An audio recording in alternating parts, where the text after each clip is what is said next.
assiste a mais um programa Roteiro Espiritualista. O tema de hoje é a terapia comunitária. Falar sobre as nossas dores, dúvidas ou angústia para as outras pessoas ajuda a nos ouvirmos e a nos entendermos melhor. Na escuta do outro, sentimos que todos vivemos problemas semelhantes. Para nos explicar como funciona a terapia comunitária, está aqui conosco seu criador, Adalberto Barreto. Adalberto, seja bem-vindo ao nosso programa. Bom, para abrir a nossa entrevista, para que as pessoas entendam melhor como é que funciona a terapia comunitária, eu queria que você traçasse a diferença entre a terapia comunitária e as terapias em grupo. Geralmente as terapias em grupo é dirigida por um profissional que conduz, que responde às perguntas do grupo, que faz a sua intervenção, a sua análise.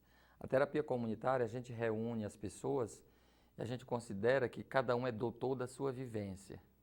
Não é? Se eu sou psiquiatra, que eu tenho um saber que eu aprendi na universidade, que me permite fazer o meu trabalho, cada um tem uma experiência de vida e é doutor da sua vivência. Não é? Então, a terapia comunitária, todos podem perguntar, nós trabalhamos em cima de uma situação, problema que o grupo traz. Né? Se for insônia, se for depressão, alcoolismo, um filho que entrou na droga, as pessoas trazem. A gente faz uma votação para saber qual é aquele caso que mais nos tocou, e aí a gente percebe que não há uma escolha objetiva, a gente se escolhe ao escolher o outro. Se a maioria escolheu a insônia, é porque eles conhecem isso, por isso que eles a escolheram. Então, escolhido uma situação, problema, aquela pessoa vai falar da sua insônia, da sua dor, da sua dificuldade, e todos podem perguntar. Então, tem regras que nós estabelecemos, não pode dar conselho, não pode fazer análise, não pode fazer interpretação, que normalmente as terapias de grupo fazem, só pode fazer pergunta para entender. Então, quando a pessoa fala da sua dor, da sua insônia, do seu sofrimento, e uma outra regra, se alguém estiver falando alguma coisa que você se lembrar de uma música, pode ser música popular, música de igreja, qualquer igreja, de uma piada, de uma história, você pode propor. Então, quando aquela pessoa começa a falar do seu sofrimento, que começa a chorar, por exemplo, o grupo faz a corrente, encosta tua cabecinha no meu ombro e chora. O grupo canta, cada um pode sugerir. Depois que ela fala um pouco do seu problema e todos podem perguntar, essa pessoa fica em stand-by, ela fica de lado e a gente lança a pergunta para o grupo. Quem de vocês já vivenciou algo parecido e o que você fez para resolver? E aí é que é interessante, que a gente vê que esse sofrimento gera competência. Aí as pessoas dizem, eu tive uma insônia muito grande, eu resolvi fazendo o suco do capim-santo. E como é que faz o suco do capim-santo? Pega 30 folhas, corta miudinho, bota no liquidificador com 1 litro d'água, você bate, coa, toma um copo 3 vezes ao dia. Ah, que interessante. O outro já diz, a minha insônia eu resolvi cansando o meu corpo. Como é? Eu lavo, arrumo a casa, aí eu dou uma caminhada, eu canso o corpo, eu faço um exercício e volto, aí é que eu durmo bem. Outra diz, a minha insônia eu resolvi com uma massagem de um terapeuta comunitário, de um pai de santo que mora lá na rua Santa Elisa, dá o endereço. Outro diz, a minha insônia eu resolvi entregando a Jesus, tem um culto lá que eu vou, é uma beleza, eu durmo bem. Rindo, lendo, aí aparece mais de 12 possibilidades que vêm da própria comunidade. Então, a terapia comunitária é esse resgate destas pérolas produzidos pela experiência de vida.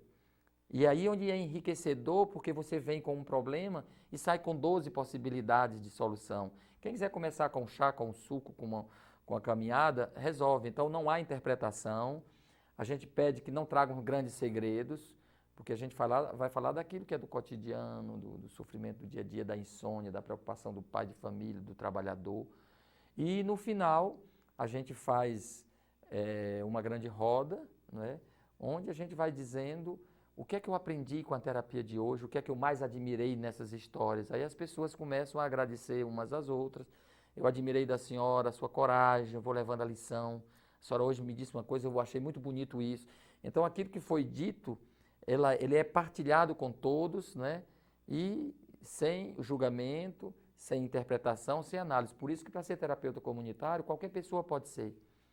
Um líder comunitário, uma pessoa que não tem nenhuma faculdade, porque ele não vai fazer análise, ele não vai fazer interpretação, ele não vai fazer nenhum fechamento. E como é que surgiu a terapia comunitária? Como é que você pensou a terapia comunitária? Inicialmente, eu sou professor da Faculdade de Medicina da Universidade Federal do Ceará e eu atendia no Hospital das Clínicas com os alunos de psiquiatria. E eu tenho um irmão que ele é o diretor do Centro dos Direitos Humanos da favela e me mandava os casos que tinham repercussão psíquica. Era uma pessoa que tinha sido violentada pelo marido, que foi atrás dos seus direitos, mas estava deprimida, precisava de alguém. E manda para o teu irmão que está lá na universidade. Enquanto era 2, 3, eu conseguia botar no meio, mas um dia chegou 8, e eu já tinha os 8. Como é que eu ia atender mais 8? Eu digo a ele que não mande mais não, junte as pessoas que estiverem precisando lá, que eu vou com meus alunos. Aí propus os alunos de psiquiatria, vocês topam? Topamos, professor, vamos, e fomos. Só que eu cheguei lá, tinha 30. Em vez de 8? Em vez de 8, tinha 30, que era na comunidade. Aí eu cheguei, quando eu vi ali, o que vocês vieram fazer aqui? Nós viemos curar as nossas doenças, a gente queria remédio. Eu disse, se eu dissesse a vocês que eu também vim me curar, e o senhor está doente de quê? Eu disse, vocês estão satisfeitos com os médicos que tem? Não, por que não? Porque não olha para a gente, não escuta a gente. Então eu digo, eu vim aqui resolver o meu problema, aprender a ser médico e aos meus alunos que vão ser futuros médicos. Então eu não vim resolver o problema de vocês não, eu vim resolver o meu. Só que para resolver o meu, eu preciso de vocês. E eu espero que cada um venha para cá resolver o seu problema e descubra que a melhor maneira de resolver é no espaço de comunicação com os outros. Portanto, não vou dar remédio, eu não vou dar conselho, eu não vou fazer isso. Vocês não me devem nada, eu estou aqui, não é para... Eu não tenho nenhuma vocação política atrás de votos, vocês não me devem nada, também não estou preocupado aqui para evitar... Eu não vou fazer esse trabalho para ganhar o céu na outra vida. Estou mais preocupado em evitar o inferno nessa. Então... É por isso que eu estou aqui. Então... E por que a coisa assim, por que essa questão da escuta é tão interessante? Assim, o que te diz a tua experiência com relação à escuta? Pois é, então quando eu vi lá, quer dizer, o modelo biomédico, eu tinha chegado recentemente da Europa, onde eu passei 6 anos fazendo meu doutorado, eu conheci esse modelo hospitalar de dar remédio. Então eu disse para eles, olha, eu vou colocar o meu saber à disposição de vocês. Eu tenho um saber que eu aprendi na universidade que me dá o direito de prescrever os remédios controlados. Mas cada um de vocês tem um saber. Quem é descendente de africano tem um saber dos pretos velhos. Quem é descendente de índio tem a sabedoria dos índios. Quem tem 60 anos tem um saber que produziu com a vida. Então a nossa terapia vai ser esta partilha. Cada um colocar. E aí a gente foi vendo que cada um que tem problema, ele também tem a própria solução.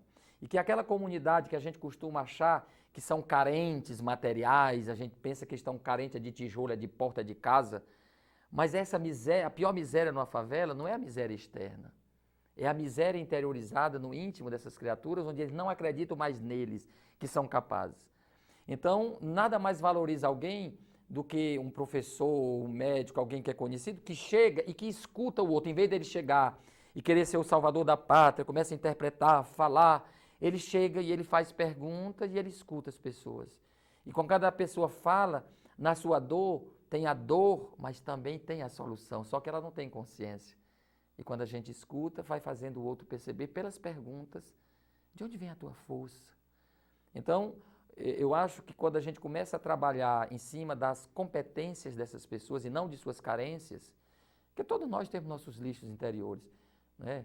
Ninguém vai se reunir aqui para estar vendo quem é que tira primeiro lugar do sofrimento, nem da qual é o que fede mais, qual é o lixo que fede mais. Não. Olha, pessoal, nós temos problemas, nós temos soluções, né? Qual é a minha competência? Aí quando uma diz assim, para insônia eu uso tal chá, como que a senhora aprendeu? Ah, meu pai era um grande raizeiro, com ele eu aprendi tanta coisa. Olha, aí aquela pessoa que a gente pensava que era uma pessoa doente, todo mundo olha ela como alguém que tem um saber, que tem uma competência. Terminada a terapia, que é o mais interessante, as redes de apoio solidário começam a se encontrar. Se o tema for depressão, quando termina a depressão, falar, todos os depressivos, os coleguinhas vão trocar ficha. Eu também tenho, eu passei por isso, sabe o que é que me ajudou? E aí vai, que é o objetivo da terapia comunitária. Não é resolver problema das pessoas, é fazê-las perceber que a dor que é de um indivíduo que fala, ela não é só dele, ela é de todos nós, ela é da humanidade, ela pertence, tem a ver com a história daquele povo, com o momento político, o momento econômico. E o que é que eu posso fazer? Como é que nós podemos fazer? Então, no fundo, a escuta nos permite, primeiro, socializar algo que parece ser privado. A minha depressão não é só minha. Tem tanta gente deprimida, mas por que tem tanta gente? Por que tem tanta gente desempregada? Por que tem tanta gente que está preocupada com a educação dos filhos? O que é que está acontecendo? E, de repente, a gente vai descobrindo que esse é mais um sofrimento do que uma doença. Esse sofrimento se resolve com a escuta, com a partilha. E como é que uma comunidade demanda uma terapia comunitária? Assim, como é que chega os pedidos aos diversos pontos? Ela não vem com essa demanda específica, porque uma coisa que a gente chamou de terapia comunitária é nova. As pessoas estão sofrendo e buscam espaços de escuta. Os consultórios, o médico dá 5, 7 minutos, o próximo. Então precisamos desses espaços de escuta ser ampliados. Então as pessoas vêm com um sofrimento e às vezes vêm atrás de um remédio. E nós trabalhamos muito com a cultura brasileira. A gente, quando começa a terapia, a gente diz, pessoal, essa terapia, eu queria lembrar vocês que quando a boca cala, os órgãos falam. E quando a boca fala, os órgãos saram. Então é uma terapia comunitária para a gente não falar com a hipertensão, para não adoecer, falar com gastrite. Porque o que a boca calou, os órgãos é quem vão falar. Então as pessoas vêm atrás, às vezes, de um remédio, quando essas 30 pessoas todas queriam um remédio. Mas eu não podia dar, e nem se eu tivesse, eu não sei se seria bom dar para gerar dependência. Quando a gente criou o espaço de palavra, quando a boca fala, os órgãos saram, no final da terapia, de 1 hora de conversa, daquelas 30, apenas 7 precisava de receita. Os outros, não, minha dor de cabeça passou, tá bom, eu vou fazer aquele chá. Então a gente diminuiu uma demanda, deixamos de medicalizar problemas que são da ordem mais da existência, do existencial, da ordem mais do cotidiano. Que as outras práticas terapêuticas veem a terapia comunitária? E eu vou te pedir para responder isso após o intervalo. Tá bom. Fique com a gente.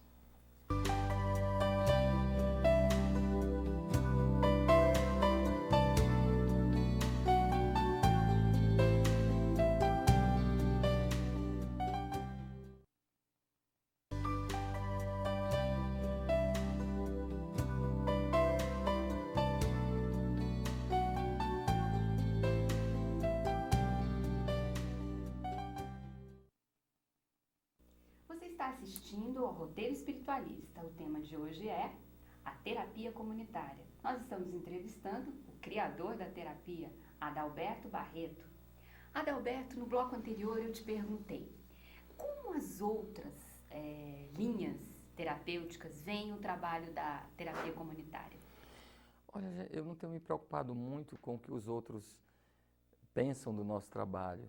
Eu me lembro que eu trabalhava com uma curandeira, um dia ela me disse: Doutor Adalberto, não gaste a sua energia combatendo as trevas, basta o senhor ser luz onde está, que as trevas vão embora em silêncio. Então esse é um lema, a gente está fazendo esse trabalho. Começamos debaixo de um pé do cajueiro, sentado em pedras. Hoje a gente já criou o Movimento Integrado de Saúde Mental Comunitária, sempre com esse esforço de agregar esses valores, essas competências culturais que nós temos, juntar os vários saberes, as várias... Então a gente está fazendo trabalho. Hoje existe já a Bratecom, Associação Brasileira de Terapeutas Comunitários. Aliás, quanto tempo tem a terapia comunitária? Bom, já há 18 anos eu faço esse trabalho. A Bratecom tem, eu acho que 4 anos, mais ou menos, 3 anos. Quando a gente criou a Associação Brasileira de Terapia Comunitária, nós mandamos uma carta para todas as outras conselhos, anunciando, chegamos, não somos psicoterapeutas, não estamos propondo uma psicoterapia, nós estamos juntando os recursos, fazendo um trabalho de atenção básica, de autoajuda, fazendo com que essas pessoas formem grupos de apoio solidário, porque a gente sabe nas pesquisas da própria Organização Mundial da Saúde, que quando o indivíduo está impactado com uma dor, com um trauma, com um sofrimento, com um estresse muito forte, a medida mais importante do que qualquer remédio é o suporte do grupo, é o apoio solidário, é estar lá, dizer para o outro que você não está só. Então o que nós estamos fazendo é um trabalho simples, nós não temos grandes ambições nem pretensões.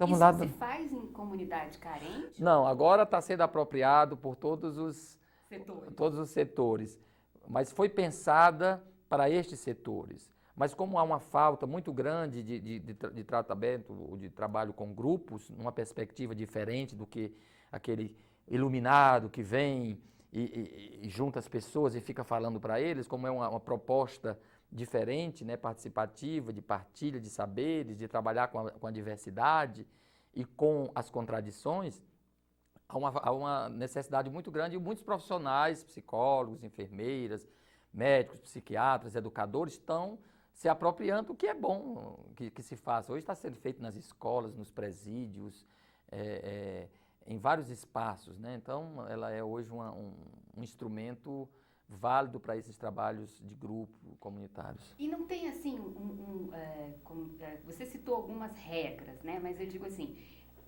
a terapia comunitária, ela tem uma prescrição, assim, me explico melhor. Você entra lá e tem um prazo para participar das reuniões? Não, a terapia em si ela já é completa. Tem um acolhimento, a escolha do tema, a contextualização, onde todos perguntam, a problematização, quem já viveu algo parecido, e um encerramento, o que é que eu vou levando desta terapia, né? Você dessa sessão de hoje, que ela é conclusiva em si, né? É um tema que é aprofundado, mas pelas experiências de vida. É tanto que a gente só pode falar de si usando o eu, não pode ser a gente, nem um povo, nem refletir sobre algo teórico, é algo que eu vivenciei. Eu estou vivendo uma depressão, não sei mais o que faço. Quem de vocês já viveu depressão, o que você tem feito para sair? As pessoas vão dizendo e ela vai escutando. Depois ela escolhe o que ela quer. Ninguém vai dizer, olha, cuidado com isso, cuidado com aquilo. Tudo aparece. Então, nessa multicultura brasileira, nós temos uma pluralidade de raça, pluralidade de cultura, pluralidade de percepções. Então, a gente tem que aprender a trabalhar com essa diversidade, com essa pluralidade. Não existe a verdade, existem leituras de um fato, cada um lê a partir de onde está, e a terapia comunitária é um pouco dessa partilha. Então a gente trabalha com música, então tem um código linguístico quando a gente analisa, código sonoro quando se canta, código corporal quando se abraça, espiritual. Então tem um pouco de tudo, porque a gente trabalha nesse sentido, eu acho que todo terapeuta, a gente é poliglota da cultura, a gente tem que trabalhar com estes outros módulos, né?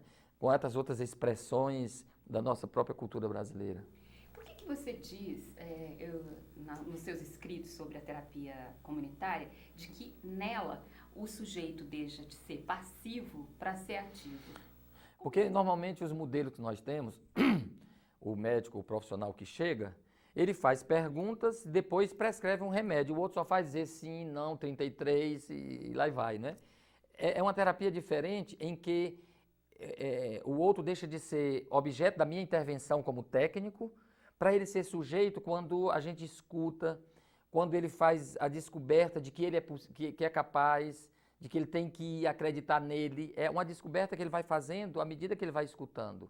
Então, quando eu digo, o que é que você fez para superar a sua depressão? Ah, eu fiz isso e me ajudou. Ai, que legal, rapaz, como tu fosse criativo. Com quem tu aprendeu isto? Então, ele não é mais o que está lá chorando, choramingando e me deu remédio. Ele vai dizer, olhe, eu aprendi com meu pai, que era um grande raizeiro, ele me ensinou isso e eu fiz, e eu sei outras coisas. De repente, aquela criatura que chegou lá estendendo a mão, ela agora está ensinando, ela é sujeita e os outros estão admirando, valorizando. Então, ele sai da posição daquele que está embaixo pedindo uma ajuda para alguém que pode fazer alguma coisa.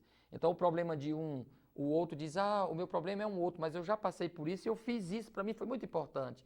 Então, ele é sujeito, porque ele também está trazendo a sua experiência e está sendo valorizado pelo grupo. É assim, dentro desses 18 anos de terapia comunitária, qual é o grupo que existe há mais tempo? E assim, o que você me contaria sobre a experiência desse grupo? O grupo mais velho é o que é lá em Fortaleza, na comunidade de Quatro Varas, que nós criamos uma ONG, que é Movimento Integrado de Saúde Mental Comunitária, que é também um trabalho de extensão da Faculdade de Medicina da Universidade Federal do Ceará. Lá começamos com a terapia comunitária, por exemplo, aí foram havendo há 18 anos. Foram havendo desdobramento. A gente viu, por exemplo, que as pessoas que precisavam de remédio, muitas vezes remédio para tosse, não tinham dinheiro. Então nós pegamos a farmácia viva da universidade, que foram analisadas estas plantas, nós plantamos lá, fizemos um laboratório, produzimos esses remédios caseiros a custo baixo, né, todo com o apoio da Universidade Federal do Ceará. Depois a gente viu que os filhos de alcoolistas, o alcoolismo é um grave problema na favela. O que é que a gente poderia fazer? Aí vimos que o final de semana, quem tem um pai alcoolista, ele sai de casa, o adolescente, para não ter que enfrentar a violência do pai com a mãe. Aí ele vai para onde? Para droga, prostituição e seitas religiosas. Então criamos um espaço de arte-terapia. Quando tiver problema na sua casa, em vez de você ir para a bodega, venha para cá. E quando nós reunimos eles, fomos trabalhar as competências dele, não a carência. Teu pai bebe porque é problema dele. Qual é a tua competência? Eu sei desenhar. Então vamos desenhar em cartões e vamos vender, quem vai ganhar dinheiro. E eles começaram a ganhar o dinheirinho dele e o projeto sendo sustentável. Depois a gente viu os curandeiros participando dessa terapia, tinha vezes problemas de manifestação considerada como de ordem espiritual. Aí esses curandeiros, espíritas, católicos, evangélicos, que estavam lá presentes, que cuidam, um dia eu os congreguei e disse, vamos juntar nossas forças para reduzir o estresse. Cada um tinha a sua oração, o seu passe, mas às vezes as pessoas, vamos agregar valor a isso. Então demos um curso de massoterapia pela própria universidade, onde essas pessoas que já cuidam da dor da alma dessas pessoas, pudessem agregar valor. Quem é espírita continua espírita, quem é católico continua católico, quem é umbandista continua umbandista, mas a gente pode agregar valor, além da reza dar uma massagem. E eles aprenderam a dar massagem, nós criamos a Casa da Cura. Então quando alguém está estressado, em vez de correr para o psicotrópico, para o psiquiatra, para o especialista, vai primeiro da Casa da Cura. Chega lá, tem vários. Aí o cara pode, se ele for simpático ao espiritismo, ele conversa com o espírita, funciona mais ou menos. Mas na massagem, cada um tem a sua religião, e às vezes eles se identificam, né? Tem uns que têm uma problemática mais ligada ao espírito. Olha, a fulana entende melhor do que isso, passa para ela, não é? Mas eles atendem independente de religião. Sim. Então, o projeto foi se criando, a terapia comunitária passou um espaço onde a gente começa a identificar quais são as dores da alma daquele grupo e que soluções a gente pode trazer como resposta para facilitar aquelas pessoas. Então, o mais velho é esse. Aqui em Brasília tem já um grande grupo com a doutora Henriqueta Camarote, que está coordenando o MISMEC daqui. Hoje, nós já estamos em todo o Brasil, já treinamos 8.000 terapeutas comunitários que estão fazendo esse trabalho como voluntários no Brasil todo. E como é que é o treinamento? Você disse que não precisa nenhuma especialização. Mas tem um treinamento de 360 horas, onde o que é ensinado lá? Nós ensinamos, tem dois aspectos.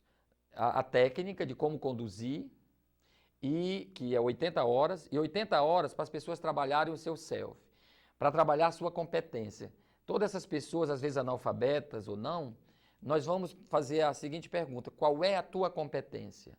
Ora, a pérola, você sabe que a pérola ela é produzida como resposta a uma agressão. Entrou uma pedrinha na ostra, aí vem a pérola e vai construindo. Então, as grandes pérolas das pessoas que trabalham, Santo Agostinho dizia que a grande mudança na vida de um homem ou é fruto de um grande amor, de uma grande dor. Geralmente é a dor. Aquele que foi rejeitado transforma-se em acolhedor. Aquele que viveu no conflito do pai com a mãe, na briga, torna-se mediador. Então a gente foi vendo, ao longo dessa formação, que eu posso amar porque fui amado, mas posso amar porque não fui amado. Portanto, a carência gera competência. E a gente foi fazendo essas pessoas descobrirem suas pérolas. E qual é a relação? A nossa ideia de básica é o seguinte: a primeira escola é a família. E o primeiro mestre que eu tive foi a criança que eu fui. Se hoje sou acolhedor, é porque minha criança não foi acolhida. Porque eu só reconheço o que eu conheço. Então, o cuidador geralmente é alguém que tem uma história de muita dor e de superação. Por isso que ele é o que ele é. Eu não quero dizer que tenha pessoas que não... apesar de não terem vivido dor, não possam... Podem ser, mas são as grandes exceções. Na minha prática, na minha experiência. E o que nós fazemos é isso, é uma formação para fazer as pessoas descobrirem qual é a sua competência. Quem te deu o meu nome? Foi meu pai. Quando ele deu esse nome na cultura judeu-cristã, quando a gente recebe um nome, a gente recebe uma missão. Eu preciso saber qual é a missão que meu pai me deu para eu saber se eu quero ou não quero. Isso tudo é visto no curso? Na formação. Por isso que ela é dado em módulos, com 2 meses de intervalo. E 50% é teoria e 50% é o saber fruto da vivência. Então nós temos juntado esses saberes, né? Eu sempre digo, a academia, a universidade não tem a hegemonia do conhecimento. A gente produz um conhecimento na academia, mas tem um saber produzido pela experiência de vida que nós temos que juntar de forma complementar, um interpelando o outro. Então essa formação é dada em módulos. Nós agora estamos assinando um convênio com a SENAD, Secretaria Nacional Antidrogas, a Universidade Federal do Ceará e o Projeto Quatro Vara, que é o MISMEC. Nós vamos treinar 720 pessoas no Brasil todo, agora com ênfase no trabalho da prevenção do uso e abuso de drogas. Então, a gente já assinou esse convênio, já estamos começando essa formação. Hoje nós temos 16 polos formadores no Brasil. Em 12 nós vamos começar essa formação. Londrina já começou o mês passado, agora em setembro já tem quase todos começando. Então, essa rede está se expandindo, nasceu no Ceará, mas não é mais do Ceará. Nasceu no Ceará, eu fui o parteiro, a terapia comunitária foi muito mais esforço da transpiração coletiva do que da inspiração de um iluminado. Eu não sou iluminado coisa nenhuma, é um homem transpirado, é suado, querendo somar, porque na nossa realidade brasileira, muitas vezes, a gente que quer mudar esse país, tem sempre alguém dizendo, não adianta, se correr o bicho pega, se ficar o bicho come. Mas nós descobrimos na terapia comunitária que tem uma terceira via. Se a gente se juntar, o bicho é quem corre, a gente pega, mata e come. O bicho da corrupção, o bicho do analfabetismo, o bicho do desemprego, isso vai ser fruto do esforço coletivo. Eu acho que a terapia comunitária, a contribuição que está alertando a sociedade, é que esse país só pode mudar, as transformações sociais só virão quando nós transpirarmos juntos e não aceitarmos mais, nem delegarmos a nenhum iluminado, seja ele político, econômico ou espiritual, a resolução do conjunto. Ela busca no esforço, é na participação, na partilha. Porque se eu me arvoro como o grande iluminado, o grande especialista, os outros tornam-se o quê? Ouvidores e seguidores. E quando o saber, o poder na mão de uma pessoa só, a gente sabe o que ele traz como malefício e sofrimento para os outros.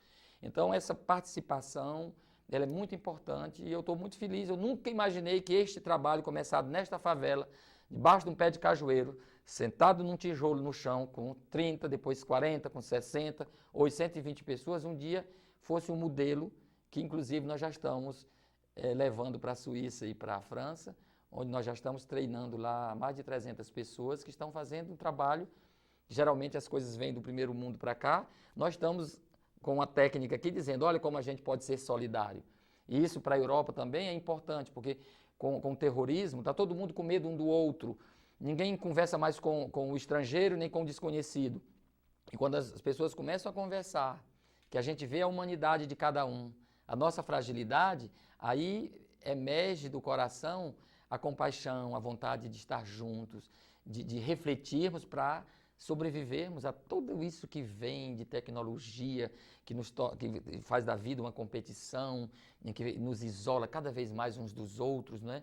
Então, essa eu acho que é a contribuição da terapia comunitária, que a gente se junte para procurar soluções, né? Encaminhar quando for necessário, mas nunca esquecer que mais importante num trabalho não é o dinheiro, não é o capital monetário, é o capital afetivo, é a gente se sentir feliz de fazer aquilo que está fazendo, de pegar esse capital sociocultural que é a experiência milenar desse país, que é essa riqueza. Vamos juntar saber científico, saber popular, que do encontro desses dois, né, a gente pode construir um país que tem a cara do Brasil, com a tolerância, com a multidiversidade dessa cultura brasileira.